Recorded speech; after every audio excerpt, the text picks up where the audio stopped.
Well, folks, it's Season 7 of Anime Abandoned, and we're finally getting around to talking about Pokemon. Now, I'm going to assume that I don't need to explain what Pokemon is or the history behind it because, well, come on. But that does leave me with an interesting conundrum. What do you talk about when it comes to Pokemon? I mean, it doesn't take long before we're just retreading ground over and over again. It really does. It kind of makes the nerds kind of wipe the crust out of their eyes and go out and talk to other people and have community. It makes them walk in front of a bus. No, is what it makes them do. And it has revolutionized the way people almost get hit by cars staring at their phones. Also, look up from your phones while you're playing, people. Do you really want to be the guy in the obituary whose cause of death is hit by bus while throwing balls at Jigglypuff? So, after thinking about it really hard, I could only come to one conclusion. My own personal history with the franchise. I mean, I was an 8-year-old too. A cool 8-year-old. I played the games in the late 90s just like any other late 20-something. And I played the card game, and I watched the anime on Kids WB. I even collected some of the VHS tapes of the show. My fandom was so belligerently steadfast, I managed to track down a Japanese import of Pokemon Gold so as to play it before anyone else could at my school.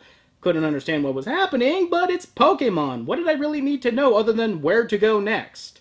But after the US release of Pokemon Gold and Silver, my interest in the franchise waned, and I haven't really picked it up since. And considering recent developments, that might have been for the best. Speak for yourself, scrub. Whoa! I'm raining down pain on these Caterpies! But you're blind. How in the world are you even playing that? It's all in the wrist, Sage. All in the wrist.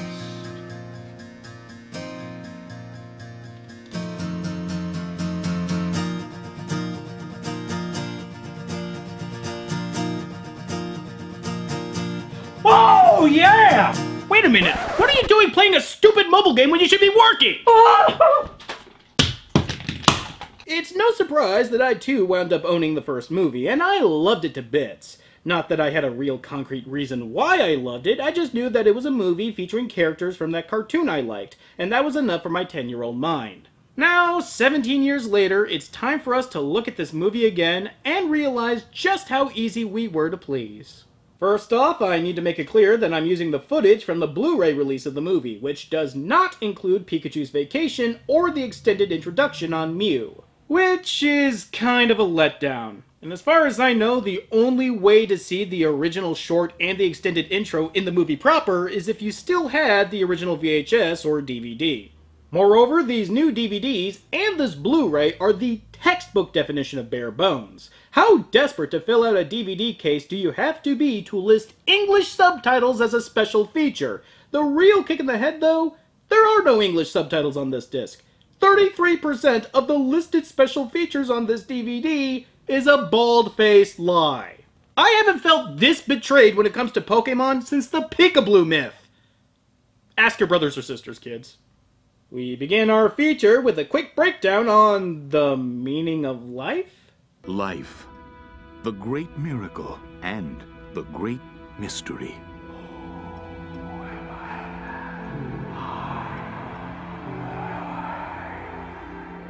Since the beginning, humans and Pokemon alike have searched for its meaning. Really? You mean to tell me that Tangela here often wonders if, ontologically speaking, a posteriori reasoning can truly exist outside the purviews of individual consciousness? The thing looks like an X-ray negative of Kirby, for crying out loud!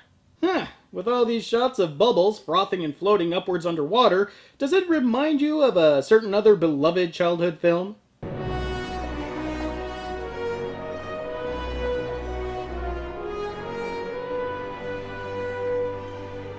Well, if there is another childhood franchise that could rival Pokemon in terms of unneeded sequels, it is definitely Land Before Time in its 14 installments. We abruptly cut to Mewtwo being kept suspended in what can only be the most filthiest of sewage, considering how long he must have been in there. When suddenly, escape! For years we struggled to successfully clone a Pokemon to prove our theories, but you're the first specimen to survive. That is Mew, the rarest of all Pokemon. From its DNA, we created you, Mewtwo. Wait, if there were other specimens before him, why isn't he called Mew23? I also love the fact that the scientists just keep this framed lithograph of Mew in their lab as if to remind themselves, oh, that's who we cloned! In any case, Mewtwo doesn't take too kindly to the thought of being nothing more than a lab rat to the most clueless geneticist this side of Jurassic World, and proceeds to wreck the lab.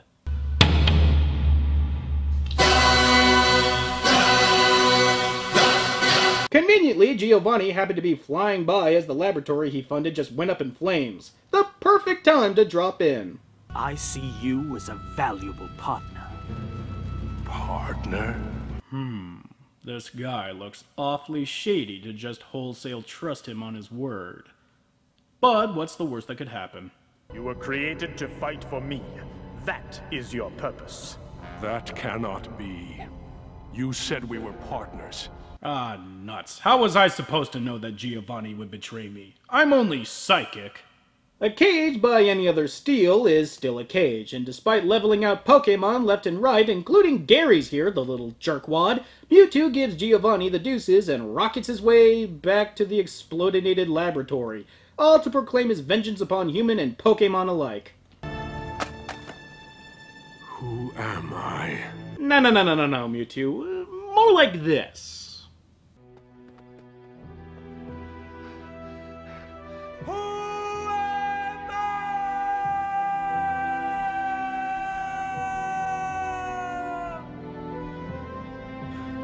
We join our heroes in the middle of their usual goings-on when suddenly...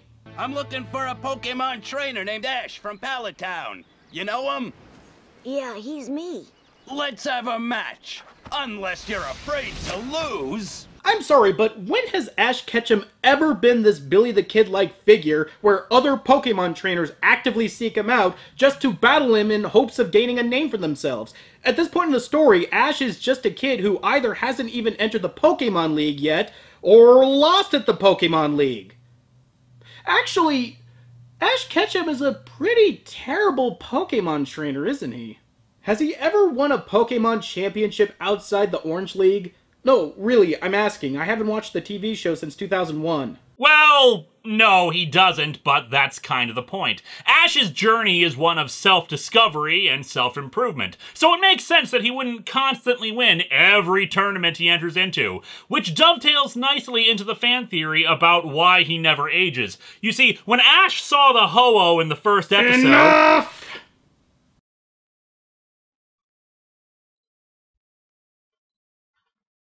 Thank you! Long John Silver here gets pants within minutes, having both his Donphan and Machamp taken out in one hit each. Seriously, your Machamp is taken out by a Squirtle's bubble? Weak sauce, dude! And if he wasn't embarrassed enough, he decides to go 3-on-1 with Pikachu, who just zaps them like they were nothing.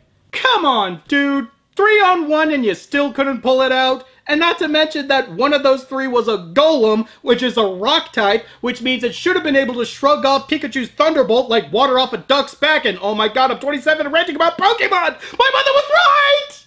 Well, that sure was a shocking ending. Shocking that Ash moves so fast. You both should be flogged for that. There's another credit on Pikachu's charge account. But not before James. We didn't come here to steal a meal. I'd settle for a taste of that Pikachu. Up to here, James! I've had it up to here! Seems a Firo drone was taking a note of the battle with the dweeby pirate trainer, and a messenger Dragonite is dispatched to invite Ash and company to a remote island, where the quote-unquote world's greatest Pokemon trainer is waiting for them. Actually, if I can have a moment, is there any evolutionary chart more depressing than Dratini's? Cute little dragon worm, elegant Ophidian beast, big old dumb-looking orange doofus. How in the world do you explain that metamorphosis? Darwin, any ideas? I'm not even supposed to be alive.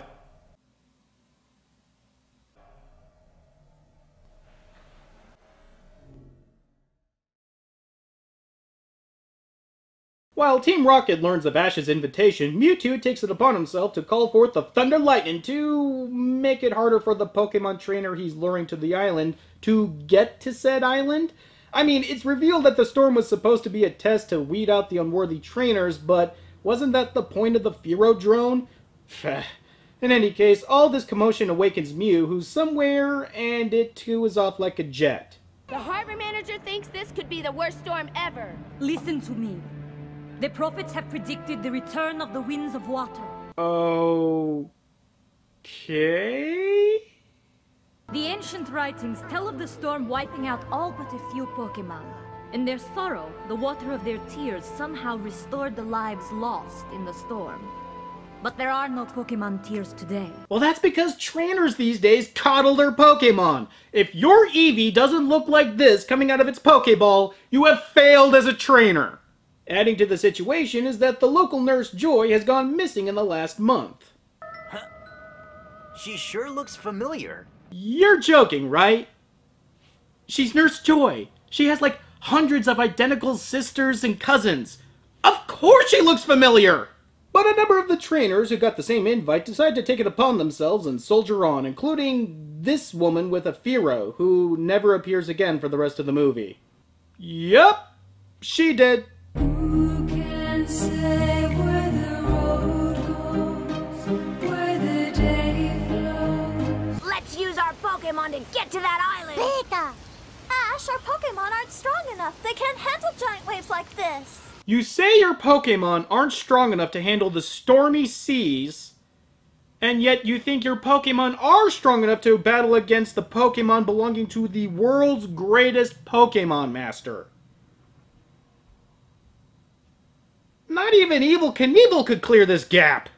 Never fear, for when there's a will, there's a Team Rocket in comically bad disguises to try and dupe our heroes. You know, guys, if you hadn't spent all your money on these costumes and this boat, maybe you would have had enough to feed yourselves. Money management. That's all I'm saying. I didn't know Vikings still existed. They mostly live in Minnesota. Now there are two ways this line can break down. One, this means that Pokemon really does exist in our world, and we're all just one trip through our uncle's wardrobe into having our own Pokemon adventure. Or two, this is just a really dumb joke. He who dares wins, Sage. Oop. Damn it, Sage, I just got him out of there. Ooh, a Weedle. No. The waves eventually proved too much for the tiny boat, capsizing the group. And would you look at that? Misty Staryu and Ash's Squirtle are strong enough to clear these waters. It's almost like that entire conversation on the docks was utterly pointless. Still, our heroes managed to get to the island, situated in the eye of the storm, and are soon greeted. The bearers of this invitation may be admitted to New Island. I knew I recognized that face. What? Aren't you the nurse who's missing from the treatment center? You do look just like her. Yeah, she does look like that one Nurse Joy, and certainly not like every other Nurse Joy you've met. The whole reason why she's here is flimsy at best. Mewtwo states that he needed her expertise on Pokemon genetics, but that would have to mean he found her somehow and then lured her to the island. I'd like to think that Mewtwo just wore a cheap trench coat and fedora BoJack Horseman style and just walked into the nearest Pokemon Center and hypnotized Nurse Joy into walking out with him. But then again, that's just me wishing I was watching a better movie. While the group is led to the other trainers that made their way here, Mew arrives to just kind of toy around and be insufferably adorable. I get that they're trying to build a contrasting persona with Mew, it being innocent and curious to Mewtwo's dark and brooding character, but must they turn Mew into a danger kitten?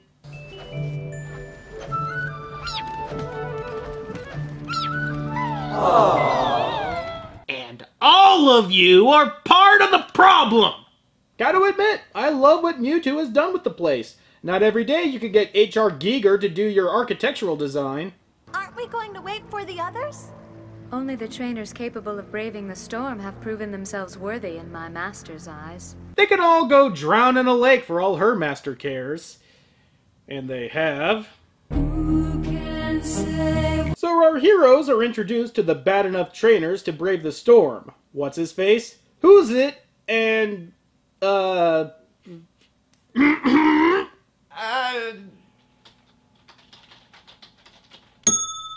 Schmagegi! Yeah, that's the ticket. Seriously, these characters are never named and are not identified in the end credits, and yet Bulbapedia has them listed as Fergus, Corey, and Nisha. Where in the world are they getting their information from? Because it sure isn't the movie. Well, actually, in the book adaptation, they are referred to by those names. You did not just, well, actually me, did you? Oh, I think I see a pine cone with my name on it. No, that's just an actual pine cone. How'd you get here? I decided to fly over. It was easy. Hurricane winds are a breeze for Pidgeotto here. That's not a Pidgeotto, that's a Pidgeot. You'd think a trainer as worthy as him would know that. Those are my Pokemon. It was no problem getting through that storm. Wait, those are your Pokemon, who's it? What did you say back at the docks? Well, I'm going to New Island anyway. All my Pokemon are water-type. Liar! Liar! Liar! You haven't met my Pokemon. Over there.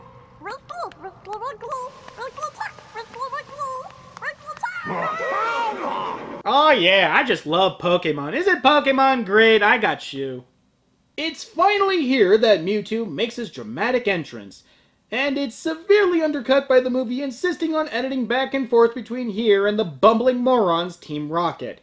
As much as the movie has been a steaming pile of stupid so far, it does manage to invoke a real sense of malevolence from Mewtwo.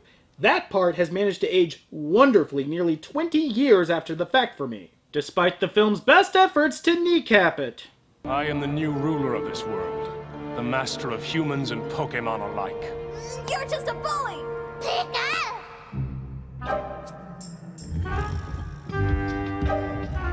Well, that didn't feel like a slap to the brain, no siree. You humans are a dangerous species. You brought me into your world with no purpose but to be your slave. But now I have my own purpose. My storm will create my own world by destroying yours. Wait, I thought the point of the storm was to weed out all the unworthy trainers that you already vetted. I mean, I suppose it could serve a dual purpose, but it just seems to me that banking on a few trainers making their way through the maelstrom is a bad risk to take. Couldn't he have just summoned the storm after his invited trainers arrived? At least that way it could still serve the purpose of being the thread in the story, while keeping the trainers situated where they are. Your Pokemon will not be spared. They have disgraced themselves by serving humans. Wait, this makes even less sense. If your only intention with them is to kill them and their Pokemon, why even invite them to your island in the first place? Just summon the storm and boom, problem solved. Like most Pokemon trainers, I too began with Charmander, Squirtle, and Bulbasaur. But for their evolved forms, I used their genetic material to clone even more powerful copies. Oh, sure, when humans capture Pokemon and make them battle their monsters, but when you do it, you're not. So Mewtwo begins to forcibly capture all of the trainer's Pokemon after he uses his own souped-up Pokemon to whip their respective doppelgangers, even though he just said they won't be spared, to harvest them for their DNA for his cloning experiments. Now, I am sure this leaves us all with a lot of questions, but the only one that I want answered is, why does Mewtwo need the DNA from Bulbasaur and Squirtle? He said he already had DNA from that evolutionary line, so why does he need more of it? Additionally, if he does want more of it, for whatever reason, why would he want DNA from Pokemon he already beat? Hey, I know! Mewtwo can't capture them if they're already inside their Pokeballs. Bulbasaur Squirtle, return! It is no use. Okay, as funny as that is, I always hated that scene as a kid. I mean, there's a lot of leaps in logic you have to make in order to not go insane with just the very base notion of Pokemon, let alone the physics behind such a device like the Pokeball, but to see everything you thought you knew about the Pokeball just brushed aside like hair on a barbershop floor with these shenanigans might as well be the writer sucker punching you right in the gut. Not to mention, this also opens up a ton of uncomfortable questions regarding how Mewtwo got these parameter-breaking Pokeballs in the first place. It's like the writers knew they had themselves in a corner because, yeah, why wouldn't the trainers just return their Pokemon back to their Pokeballs? So they just pull these out of Hammerspace and completely ruin the established rules of their own universe and expect us to buy this without thinking. Even as a 10-year-old, I wasn't biting. Bottom line, the answer to the perfectly valid question of how can Mewtwo capture Pokemon that are already in their Pokeballs should not be, quick, look over there! Despite Pikachu's best efforts, capture is a fate it couldn't escape, but Ash is hot on the pursuit. There goes Alakazam! That's not Alakazam, that's Scyther. Sandshrew? That's not Sandshrew, that's Sandslash. Look, I can only do this for the first 151 Pokemon. The other 650? Woo! Ash manages to retrieve Pikachu, destroying the cloning machine in the process, but not before clones are made of the many Pokemon that were captured, who were seemingly implemented with the T-1000 gene. They're fabulous things. Send in the clones! Ah yes, 10-year-olds in 1999, well known for loving their Stephen Sondheim musical references from 1973. With the cloning machine destroyed, Ash leads the now freed original Pokemon, and whoa, the perspective on Gyarados here is all over the place, to say the least. Which is weird to say because so far the film has been pretty well animated. For the time. Looking at it now, I can realize that this might have been the best that Pokemon has ever looked. Possibly ever. But when you compare it to the stodgy, stiff, and budget-driven TV show, that's not much of a statement. Well, actually, they were slowly modernizing the animation over the course of 20 years, so the changes never felt jarring. What did I say about, well, actually? Speak up! On it! Can't do this to me! Ow. All in all, though, the movie does show a wonderful use of shadow and dark highlights to accentuate a foreboding mood. Coupled together with its surprisingly well-crafted score, there's a deceptive amount to be praised here. Too bad the story and characters can't even begin to measure up to the animation and music. Then again, this is Pokemon.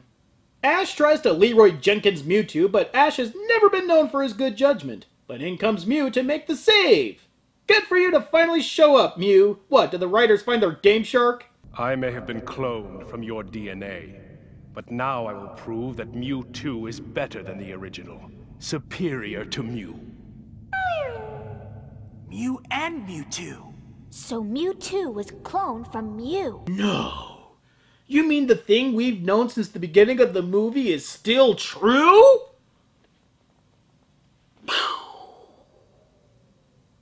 Finally, the thing that every kid who ever watched this movie wanted to happen, finally happens. Mew fights Mewtwo, and the Pokemon have a slobberknocker fight. But then the movie decided it needed to have a moral.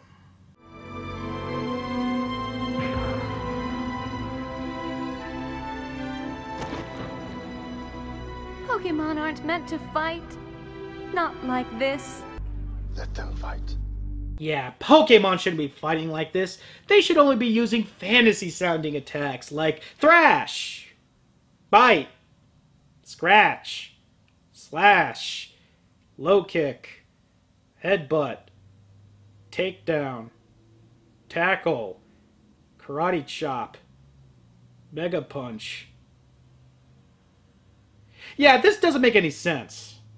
Look, I was there just like the rest of you, so I know very well that there was a backlash against Pokemon, seeing as how the franchise can easily boil down to glorified dogfighting. So the movie attempting to assuage parents with an anti-violence moral is to be expected. But what are they actually saying? That this violence is bad, but this violence is good? And no, just because you put Adagio for strings behind slowed down footage doesn't mean anything. Two can play that game.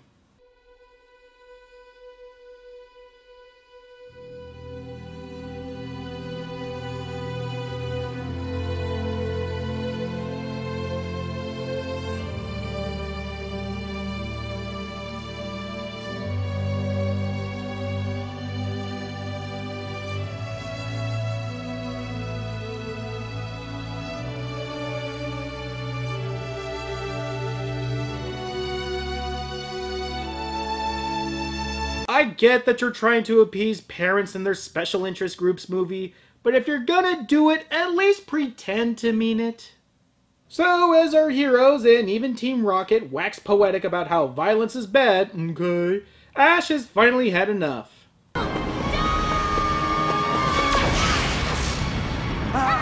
Oh no!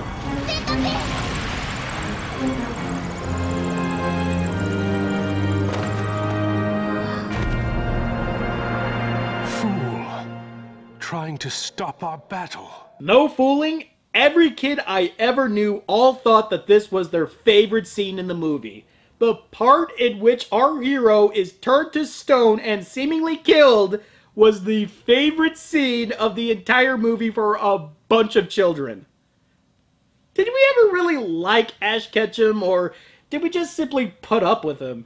But look, the Pokemon are reviving a newly calcified Ash with their tears. See? That lady at the docks wasn't just whistling Dixie. She was just clumsily setting up this payoff.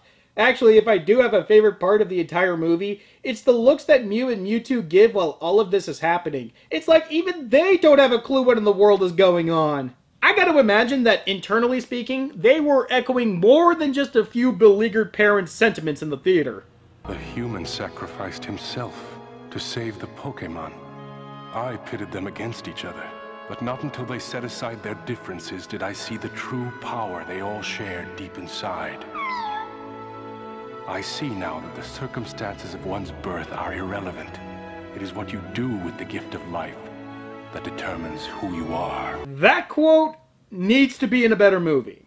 So Mewtwo realizes the error of his ways and takes all the cloned Pokemon away to lead a new life, before flashing everyone back to the point of the docks because he has that power, conveniently making everyone forget everything that happened on the island. Hey guys, how did we wind up in this place anyway?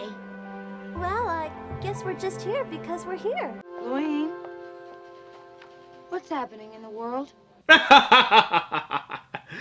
We're all credulous nitwits. Oh, I get it, Mewtwo. You get to learn a lesson about life and destiny, but everyone else learning about how violence never solves anything? Thrown out the window! Fantastic! And we end the movie with Ash catching but a glimpse of the ever-elusive Mew. And the warbling vocals of Christina Aguilera. Here we are, safe at last. Gotta love that 90s localized soundtrack! Buy the album inspired by the movie! And that was Pokemon the first movie. Man alive, this was dumb. But then again, Pokemon as a story was always kind of dumb. Sure, the bare bones plot of, hey, there's cool monsters, catch them and make them fight is good enough for a game, or 17, but an actual narrative? Only through the highest of suspended disbeliefs can anyone accept a Pokemon story without letting one single logical question collapsing the entire universe in one fell swoop. So with that in mind, can we really be too angry with Pokemon the first movie for being just ostensibly a better animated hour-long episode of the TV show? Beats me. Sure, there's a lot of nostalgia here for anyone who grew up with the games, and while a movie can't coast on that, nor should it, it is a very real factor. Still, I believe that if I didn't grow up with the games, I'd be much harder on this movie than I am, even if I did somehow knew all I did about the universe and lore, because whether or not we recognized it as a dumb movie when we were kids, a dumb movie is a dumb movie. And speaking of dumb, you can only talk about Pokemon for so long without somebody bringing up another nostalgic kids anime that also had an ill-advised movie made from it. What?